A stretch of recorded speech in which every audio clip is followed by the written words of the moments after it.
iPhone 13 Pro Max 和三星 S21 Ultra 这两台手机在全世界上的销量都可以说是第一。那具体是哪方面的第一呢？我们后面马上说。先问问各位，你们更喜欢哪台手机呢？是全方位的喜欢啊。如果喜欢 iPhone 13 Pro Max 的打1，喜欢三星 S21 Ultra 的打2。三星呢是全世界手机销量最高的品牌 ，iPhone 呢是高端手机销量最高的品牌，也就是利润最高的品牌。三星这边呢是 S21 Ultra，iPhone 是 iPhone 13 Pro Max 都是现在各个品牌中的旗舰产品。那么今天呢，我们就来对比一下这两台手机在影像方面的表现。在节目中呢，我们会拍摄一些摄影作品希望大家跟我们一样多出去走走，拍摄好看的照片。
刚刚的那些精选样片就是用这两台手机拍摄，并且用内置的滤镜来编辑的，希望大家可以喜欢，也可以拿自己的手机多拍好看的照片。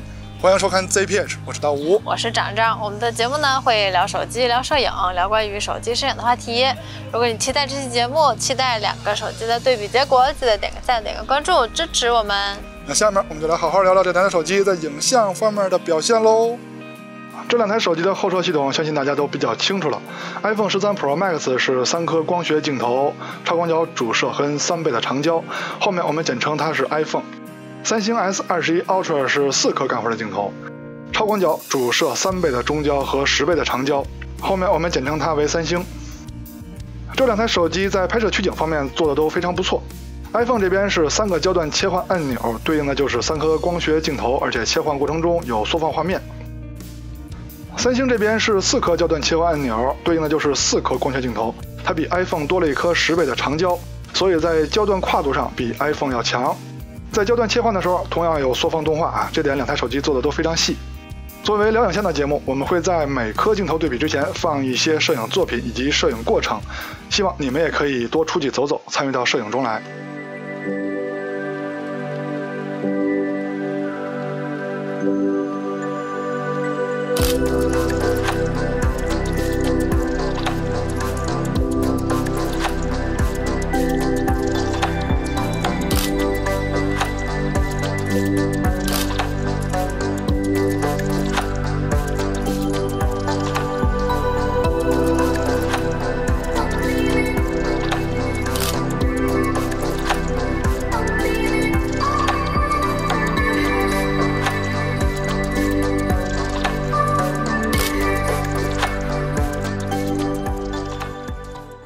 先聊主摄，两台主摄在硬件参数上肯定是有区别的。iPhone 的感光器在体积上稍微小一点，但是光圈是真大。还有呢，就是视角稍微有一点点区别 ，iPhone 那边等效26毫米，三星那边等效24毫米。那么具体的呢，我们用样片说话吧。第一张样片呢是阴天的环境下拍摄的，就是大雾天。iPhone 这边的色彩呢比较沉稳，三星那边的曝光稍微长一些，画面有点偏白。中心解析力方面，两台主摄的表现都非常不错，但是仔细看，比如说瓦片的地方，三星的中心解析力更高一些。最考验镜头光学素质的当然就是边角画质了。在这张样片中 ，iPhone 的边角画质虽然说下降的比较明显因为它大光圈的问题，但是三星这边也没有比它强哪儿去。下一张样片是在晴天的环境下拍摄的，两台主摄的色彩风格可以说比较接近，但是不用放大，我相信你们已经看出区别了吧？就是中心部分阴影区域。三星 S21 Ultra 这台手机的成像宽容度是非常好的，那么放大中心之后，你们可以发现明显的区别。这次放大左上角，因为刚才放大的是右上角嘛。放大之后，两台手机的边角画质是都有下降的，只不过由于 1.5 大光圈的原因，苹果是越接近边角下降的是越明显。可以说这两台手机的主摄在镜片上都没花什么大价钱。但是在感光器上，三星的主摄是支持1亿像素高清模式的，而且可以看到在高清模式下，它的成像宽容度也非常不错。放大中心之后，那肯定是1亿像素的三星明显强于 iPhone 了。OK， 又到了鼓励摄影环节了。之后呢，我们聊聊超广角。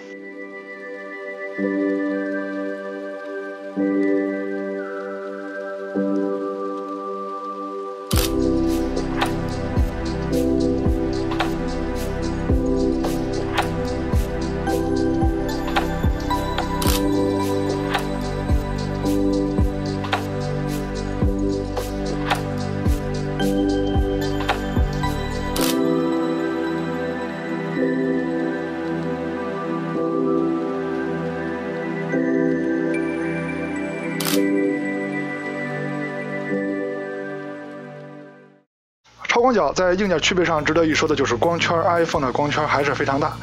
f1.8 在超广角里边算是非常大的光圈了，那么我对它的边角画质非常担心。第一张样片呢还是在雾天的时候拍摄的，两台手机的成像风格上是有区别的，你们更喜欢哪台超广角拍摄的色彩呢？视角方面也是有区别的 ，iPhone 的稍微大一点点，视角差距如图所示。先看中心画质，在细节分辨率方面依然是三星的更好一些这跟主摄一样。边角画质方面，先看左上角，放大一看两台手机的边角画质是都不咋地，但是苹果的是更不咋地。再看一张晴天环境下拍摄的样片，两台超广角的色彩都非常不错，但是三星的天更蓝一些。晴天环境下的解析力，两台超广角的中心画质可以说是不相伯仲。这次放大右上角是右上角别看反了。在晴天的环境下 ，iPhone 的边角画质表现的还不错并不是说它表现有多好，只是下降的程度跟三星差不多了或者说超广角镜头的右上角表现，两台手机是差不多的。两台手机的超广角都支持微距拍摄，而且从效果上看都非常不错。可能在最近对焦距离上，也就是放大比上 ，iPhone 的更优秀一些。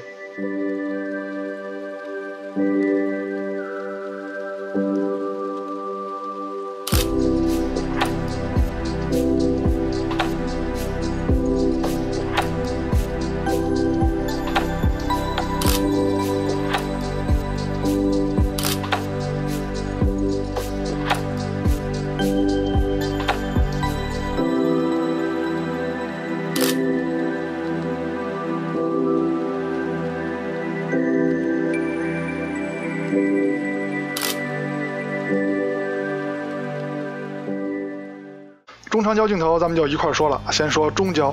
iPhone 跟三星都有一颗3倍的中焦镜头，硬件区别上 ，iPhone 的这边像素高一些1200万像素，三星是1000万像素。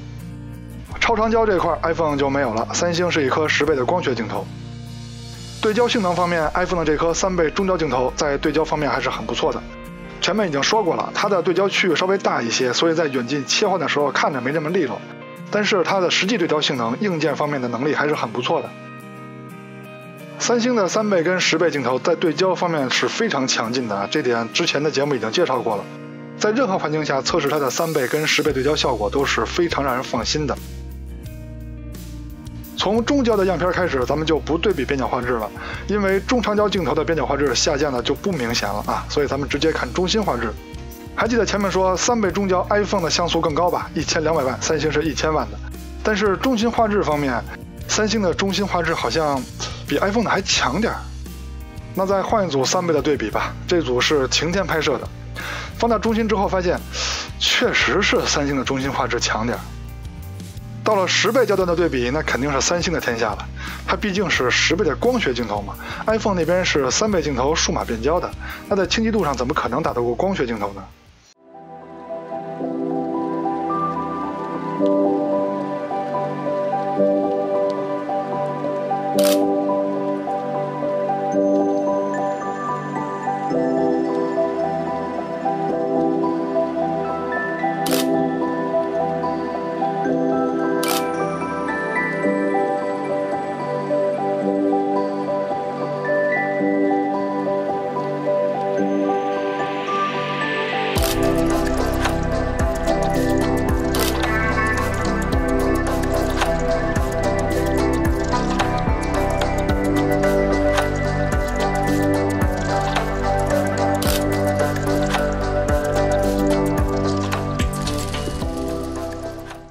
三星跟苹果的前摄可以说是原相机界的2大门神，真的太真实了。说实话，我都有点不想录这一期，大家别截图啊。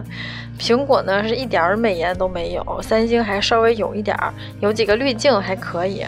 美颜呢只有4个功能选项：光滑、色调、瘦脸、眼睛，反正就日常凑合差不多够用吧。另外，他们2个的前摄都是2个焦段，可以跟其他人合影的时候用。但是如果跟女孩合影，切记一定要修一下。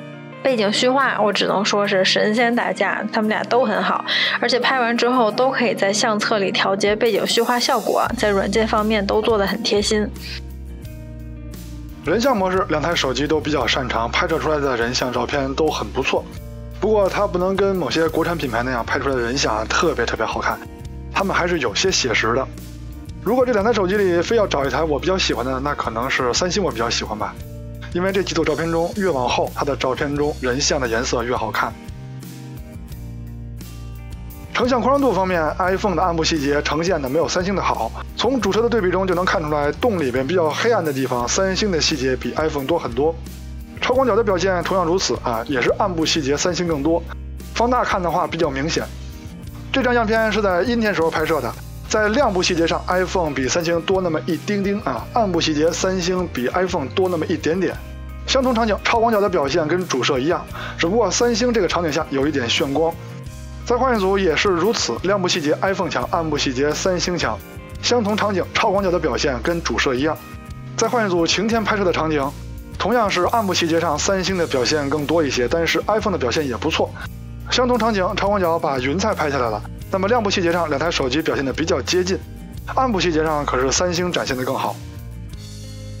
夜景的表现上 ，iPhone 是可以关闭自动夜景的，这点非常好啊。我们的节目是非常喜欢能关闭自动夜景的手机，但是 iPhone 呢是没有专门的夜景模式的。那么它的自动夜景呢就相当于夜景模式了。我们到了更暗的地方会打开它的自动夜景。在城市灯光照明环境下，2台手机主摄直出的表现都非常不错。只不过 iPhone 的高光压制没有三星的表现好啊，放大看更清楚。相同场景，超广角的表现三星更优秀，主要是暗部细节的呈现更丰富。再换一个场景，主摄上暗部细节2台手机差不多，但是亮部细节上还是 iPhone 的高光压制没有三星的好。超广角的表现跟上一组一样，也是三星更优秀，因为它暗部细节呈现的更丰富。这个场景更暗一些，是一条小路。主摄的表现上暗部细节三星的更丰富一些，但是眩光好像三星更厉害。相同场景，超广角的表现跟上面一样，暗部细节也是三星的更丰富。眩光上2台手机在这个场景下差不多。现在是女流氓小巷场景非常暗，手机得打开夜景模式了。iPhone 就是打开自动夜景。主摄的表现上，三星的细节更丰富。超广角也是啊，三星的细节更丰富。祖传神助场景在主摄上 ，iPhone 的自动夜景算是发威了，跟三星的夜景模式战平了。虽然说颜色上是有区别的，但是细节呈现2台主摄差不多。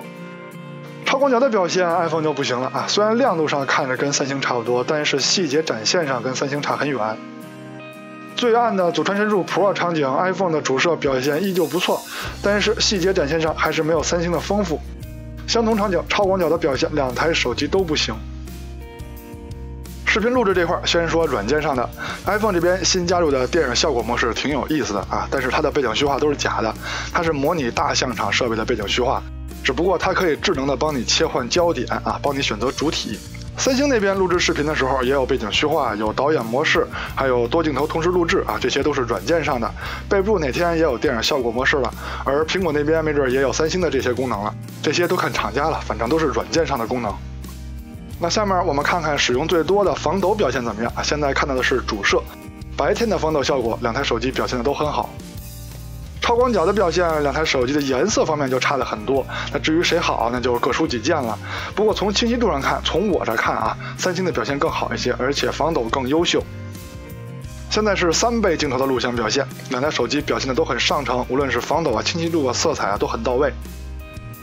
现在是10倍镜头的录像表现啊，三星是10倍 ，iPhone 那边最高是9倍。iPhone 是数码变焦过来的，所以清晰度上没有三星好。三星的这颗光学镜头在手持录像的时候还是稍微有一点抖动的。现在是主摄的夜晚防抖表现，2台手机的主摄表现还可以，就是都有眩光，也都有鬼影，只不过 iPhone 的鬼影更明显。相同场景超广角的表现也是三星更好 ，iPhone 那边防抖稍微差一些，但是它也不是非常的差，它是很有运动感的那种抖。女流氓小象，一个非常暗的场景，两台手机的主摄在这个场景下表现都还不错。iPhone 那边虽然亮度不高，但是非常清晰；三星那边虽然看着亮，但是清晰度没有 iPhone 高。两台手机的超广角在这个场景下表现的都很一致，不灵。我个人还是比较喜欢 iPhone 的造型的，毕竟它属于看起来耐看的，就是如果你不喜欢它，你看久了也能接受。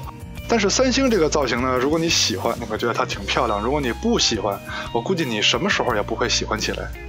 握持手感方面，肯定三星的更好啊。iPhone 那边是又宽又硌手，这应该是个共识。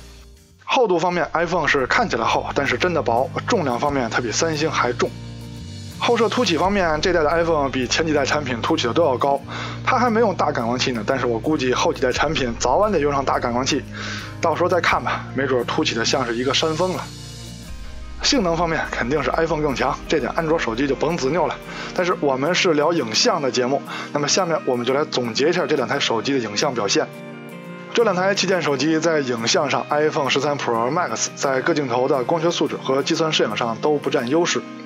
主摄上，两台手机在光学上花的成本或者说设计水平上基本相当，但是 S21 Ultra 有高像素模式，这点 iPhone 没辙。超广角上 ，iPhone 的中心解析力不好，不如 S21 Ultra。这不是锐化的问题，锐化上两台手机差不多，也许是因为大光圈的问题，让这代 iPhone 的超广角水平有所下降。大光圈的进光量虽然说有所提升，但是暗光下的优势也没有看出来。